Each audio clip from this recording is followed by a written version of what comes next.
What's up, guys? How's it going? Mr. Strong coming back with another ODFP, Old Dead Phase People Showcase. And in today's showcase, we're going to be talking about Catherine II, also known as Catherine the Great. She was the Empress of Russia and led her country in the political and cultural life of Europe.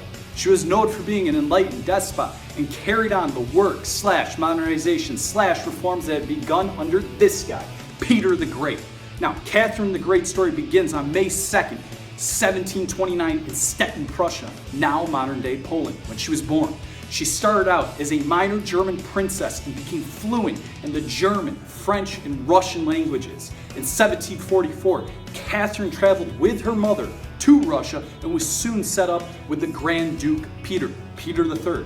Just a side note real quickly, remember, Peter III and Peter the Great, two different dudes.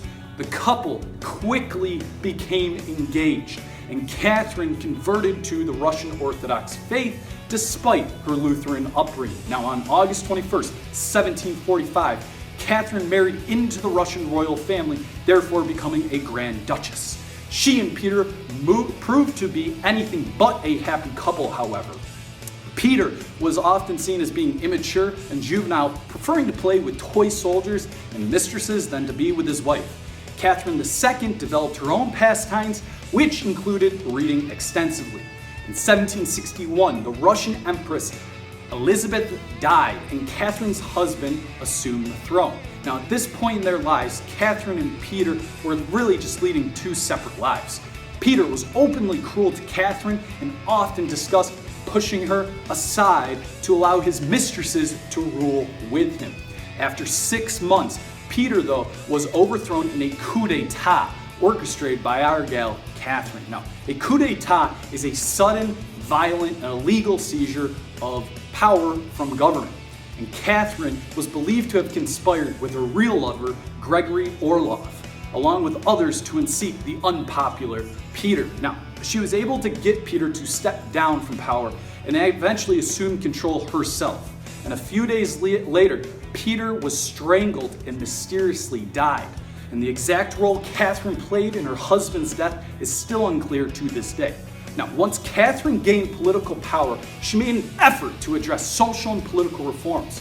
With her absolute power, she put together a document known as the Nakaz.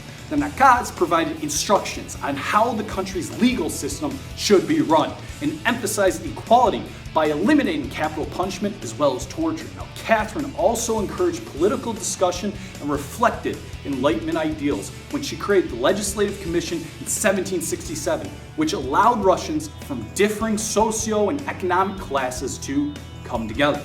Now, during Catherine's reign, Russia expanded its borders. She made substantial gains in Poland and took on the Ottoman Empire in Turkey in 1769 and 1770. In 1774, Catherine reached a peace treaty with the Ottomans, and in this peace treaty, new lands were given to the empire, and Russia was finally able to gain a foothold in the Black Sea. Now, the Black Sea was sought after ever since the time of Peter the Great because of the warm water access, which would have allowed year-round trade for Russia's economy. Catherine didn't stop there. She also made reforms in Russian education and the arts. Even though Russia had many gains under Peter the Great and his westernization policies and reforms, it was still viewed as a backward nation to many Europeans. So she sought to change this negative opinion by expanding educational opportunities and the arts. Catherine is known for establishing free schools in towns across Russia and sponsored many cultural projects. In St. Petersburg, she had a theater built for opera and ballet performances and also became a prominent art collector. Now, Catherine the Great is often labeled as an enlightened despot, in which ruling monarchs like our gal Catherine pursued legal, social, and educational reforms inspired by the Enlightenment movement. Enlightened despots like Catherine typically instituted administrative reforms, religious toleration, and economic development, but did not propose reforms that would undermine their absolute rule or social order in the countries they held authority over. Catherine became influenced by the Enlightenment because she was an avid reader. She was found many philosophers and writers, and even exchanged letters with the likes of Voltaire and Denis Diderot, who actually came to visit her in Russia once. Now, when we discuss the topic of Catherine II's love life, this is where it gets juicy. There's been much speculation and misinformation. Despite many rumors which have been debunked, it has been confirmed that behind the scenes, Catherine seemed to have quite a sexual appetite. According to some accounts, Catherine had around 12 lovers during her life. She had a system of managing her affairs, often bestowing gifts, honors, and titles to those she liked in order to win their favor. Now, Catherine the Great never remarried after Peter III's death, as it would jeopardize her absolute and solidified position as Empress of Russia.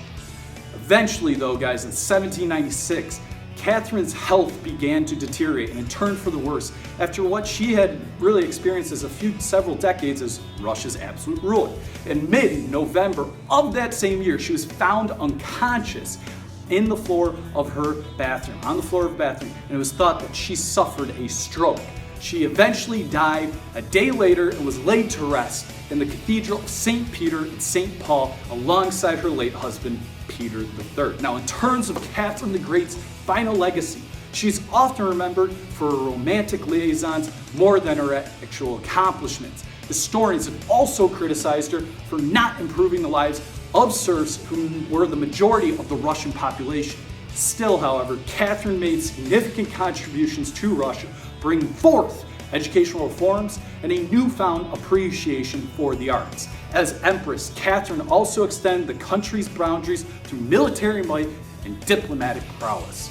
And with that being stated, guys, that's all I have for this ODFP showcase dealing with Catherine the Great. I hope you guys enjoyed it. Mr. I'll sign off. I'll see you guys later. Take care.